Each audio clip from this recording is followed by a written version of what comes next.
Ben Rhodes is on the fast track, literally. He's a high schooler from Holy Cross.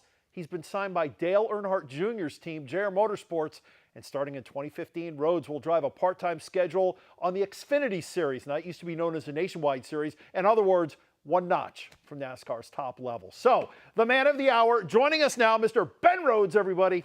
How's it going, Ben? Doing great. Thank you for having me on. Oh, thank you for being here. Are you still pinching yourself? I mean, it's one thing to be racing K&N series, and that's a great series, all due respect to that, okay? It's a whole nother thing to be one notch from the top at NASCAR. It is. It's pretty surreal for me. I've always looked up to guys like Dale Jr. and Casey Kane and Kevin Harvick, the guys that I'm going to be paired with in this team. I've always looked up to them growing up, and I'm trying to learn from them. And it's surreal to be paired up with your idols growing up. What happened? Did you just get a call one day and they said, hey, Christmas came early, or what? Well, you know, during our 2014 season in the K&N Pro Series, we had a stint where we won about 4 races in a row. And during that time, a lot of stuff was happening for us. And that's about the time when the negotiations started, or we first started meeting and developed that relationship. Late summer, and from there, we just kept talking, developed a great relationship, and I think it's only going to get better in the future. It's one thing to have that relationship, and it's another because there are just thousands of wannabe drivers and drivers who are good, but, you know, aren't good enough to attract someone's eye. You've done that. How do you think you did that? And it has to be more than just winning a race. What do you think ultimately led to Dale Earnhardt Jr. and his people calling you and saying, we want you to be part of us? Well, it's hard to say because there's so much that goes into racing. There's so many different aspects as opposed to, I know all sports have different aspects, but in racing you don't have your physical aspects, but you have all the technical stuff, the engineering, the team. You have so many different stuff that's involved. And I think that comes with the focus that you have as a driver. I'm trying to become a crew member, and I'm trying to be a race car driver. And by mastering both trades, that'll make you the best race car driver possible. If you know what the car is doing and you can translate that better, and you know, you can take what you're feeling to process it and get it out in words to your team more efficiently than the other drivers, you're going to have an advantage. You realize the first time you take the track as part of the Xfinity Series, you possibly could be racing against someone like Kyle Busch, who's a legend on the Sprint Cup Series, let alone nationwide, now the Xfinity. Shaking your head, obviously you've thought about that and processed it. I have, but I raced against him before. So this is not new. I've raced against Kyle Busch and other Sprint Cup drivers in the Denny Hamlin Short Track Showdown. This is a late model event at Richmond International Raceway. It's a charity race that Denny Hamlin puts on himself. And I've raced against a lot of those top drivers before. While they came to my turf in the late models, I'm going to be going to their turf now. So it's a little bit different story. You might be just a little bit nervous? No, not nervous. Not at all. I'm really excited for this opportunity. It's a once-in-a-lifetime deal. And, you know, I'm truly fortunate for it, and I'm going to make the most of it. I'm going to go into the shop. I'm going to work every day. I'm going to tap into all the knowledge that Dale Earnhardt Jr. himself has to offer, Kevin Harvick, the current Sprint Cup champion, and Casey Kane. So, and not to mention Chase Elliott, the current nationwide champion, and Regan Smith. You've been racing, you're 17 right now. You've been racing for how long? Been racing for, I guess it's about 10 years now. So you've been racing since you were 7. Yeah. So you were driving faster at 7 than we do right now as adults on the freeway. Well, I don't know about that. When you're 7, you start out at a small level and kind of work your way up. But I know my mom was nervous during all that time. Do you remember the first time you went what you consider fast? I went fast. Well, I guess it's all relative. Right. In the go-karts, you know, you sit so close to the ground. It's all really fast.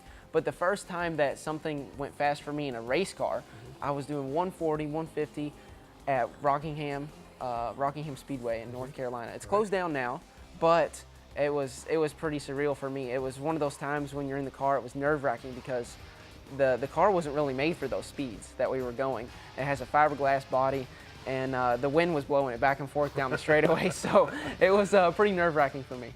Do you go, ah, hold on, or do you say, this is awesome? This is awesome. That was definitely the feeling I had. I'm a daredevil. I like the adrenaline rush, and it definitely gave me that day. Ben, you know, a lot of times people in their senior year of high school, they're thinking about where they're going to go to college, or thinking about maybe their first job or something like that. You're sort of thinking about that, but in a completely different way. You're not your typical average high schooler. Exactly. While people are thinking about colleges, I think about that too. I think about furthering my education. It's very important. but at the same time, I have a career possibility that's already available to me. So I'm going to pursue my career right now. I'm going to, make the most of this opportunity I've been given. And, if it doesn't work out, I can always go back and get my education. If it works out, I can always go back and get my education. I've made sure to keep good grades in high school, good ACT scores, and hopefully that'll, take me somewhere. You've won on the K&N Pro Series, K&N East Pro Series. What's it like taking the checkered flag?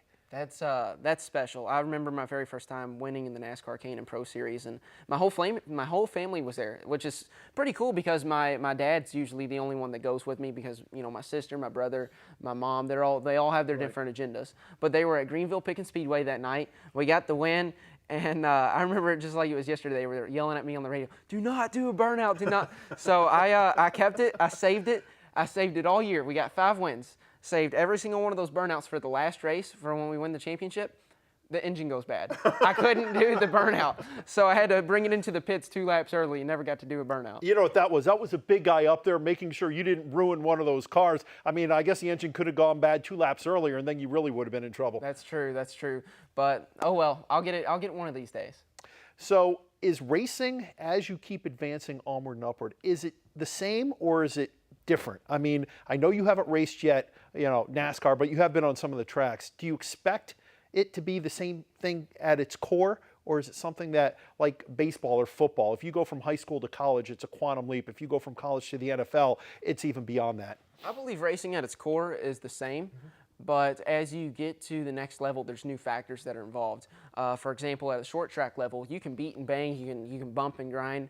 But when you get to the top level, the setup of the cars are completely different. They have a lot stiffer setup. The aerodynamics come into a huge effect. You don't want to touch anybody because it'll mess up the fender, and therefore your aerodynamics and change the handling of the car. So there's a lot more involved, and a lot of other factors. And that's different. I'm still learning all of that, but I've got excellent teachers to help speed up that learning process. I just have this funny feeling that you're going to be really successful and that like a couple years down the road, we're going to say, hey, remember him when? I mean, you just seem like you're full of confidence, not arrogance, confidence. Well, I'm confident in the stuff that I've learned over the years, and I don't say talent or anything. I speak of knowledge because knowledge is what transfers into speed, or at least what I believe. I believe that the hard work that you put in, the knowledge that you gain, I think that translates into speed. And I think that's all relative to what you put in is what you're going to get out. And I made sure to put in my fair share this summer, working every day from 7 to 4 with the guys. I want it, so I'm going to go after it. All right, as we wrap things up, fill in the blank. Ben Rhodes will be successful in his NASCAR career if he works hard. Which means what? Well, hopefully in these next few years, I'm going to be getting a few wins in the Nationwide or the Xfinity Series. Right. Sorry, it's being changed over. So I'd like to get a couple wins in the Xfinity Series. I'd like to work hard. I'm going to go into the shop every day. I'm going to work with all the guys. I'm going to learn as much as possible. I'm going to get that knowledge. I'm going to take that and I'm going to transfer it into speed, which is going to get those wins on the track. Your ultimate dream? Ultimate dream is to be a Sprint Cup champion. Well, you have teammates that have been, so they certainly can, like you say, you can tap into that. Absolutely. Ben Rhodes, I mean, just a guy from Louisville, but now on the fast track to NASCAR and maybe beyond. Ben, wish you a lot of luck. Thank you for a few minutes. So much. Go get him. We'll be all rooting for you. No, we're supposed to be impartial. Nah, go get him. We'll be rooting for you. Kentucky pride, right? There you go. One other NASCAR note, the organization has changed its testing policy, which many times turns into a glorified practice session. Under the new rules, those Sprint Cup teams will be allowed to participate in 13 one-day open tests as part of the revamped policy. The rulebook breaks down 3 types of testing: the manufacturer tire tests, NASCAR tire tests, and open team tests. And that'll do it for tonight. I want to thank Ben Rhodes and Scotty Davenport for being on the show. And of course, thanks to you for giving us part of your day. We truly appreciate it. If you missed any part of our broadcast, you can always see clips on mycn2.com or watch CN2 Sports anytime on demand. Just click under the local tab. And of course, follow us on Facebook and Twitter. Have a great weekend, everybody. See ya.